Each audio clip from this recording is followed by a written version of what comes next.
જય માતાજી મિત્રો, આજે છે હનુમાન જયંતિ। આપ સર્વોને હનુમાન જયંતિની ખૂબ ખૂબ શુભકામના। દાદા સર્વને નિરોગી રાખે, કષ્ટો કાપે એવી પ્રાર્થના। આજે આપણે વાત કરશું જ્યાં માથું નમાવવાથી દુઃખ દૂર થાય એવા સાળંગપુર હનુમાનજી મંદિરના ઇતિહાસ વિશે। બોટાદ નજીક આવેલ સાળંગપુર ધામ લાખો લોકોની આસ્થાનું કેન્દ્ર છે। આ મંદિરની સ્થાપના ગોપાળાનંદ સ્વામીએ કરી હતી। એક સમયે સદગુરુ શ્રી ગોપાળાનંદ સ્વામી બોટાદમાં પધારે છે અને ત્યારે સાળંગપુરના વાઘા ખાચર તેમના દર્શને આવે છે। વાઘા ખાચરે સ્વામીના દર્શન કર્યા અને કહ્યું, સ્વામીજી, અમારા વિસ્તારમાં છેલ્લા 3 વર્ષથી દુકાળ પડે છે, જેના લીધે આર્થિક સ્થિતિ ખૂબ જ ખરાબ થઈ છે। માલ ઢોર પશુની હાલત ખૂબ જ દયનીય છે। આ વાત સાંભળી ગોપાળાનંદ સ્વામીએ કહ્યું, તમે ચિંતા ન કરો, સાળંગપુર આવીશ, કષ્ટભંજન હનુમાનની સ્થાપના કરીશ અને તેના દુઃખ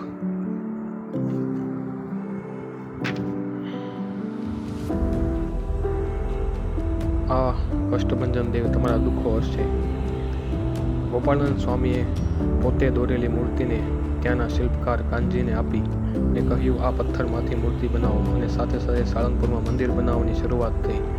સમય જતાં મૂર્તિ અને મંદિર તૈયાર થયા। મૂર્તિ પ્રતિષ્ઠાનો સમય આવ્યો। વિક્રમ સંવત 1905 આસોવદ પાંચમના દિવસે ગોપાળાનંદ સ્વામીએ મૂર્તિની પ્રાણ પ્રતિષ્ઠા કરી। કહેવાય છે કે ત્યારે આ મૂર્તિમાંથી હનુમાનજીનો સાક્ષાત્કાર થયો હોય એમ મૂર્તિમાં ધ્રુજારી ઉપડી હતી અને કષ્ટભંજન દેવ સાળંગપુરમાં સાક્ષાત હાજર થયા। આ મૂર્તિમાં ગોપાળાનંદ સ્વામીએ કહ્યું કે હે કષ્ટભંજન દેવ, અહીં તમારા દર્શનાર્થે આવનાર સર્વોના દુઃખો ભાંગજો, કષ્ટો દૂર કરજો। આ મંદિરમાં હનુમાનજી હાજર થયા।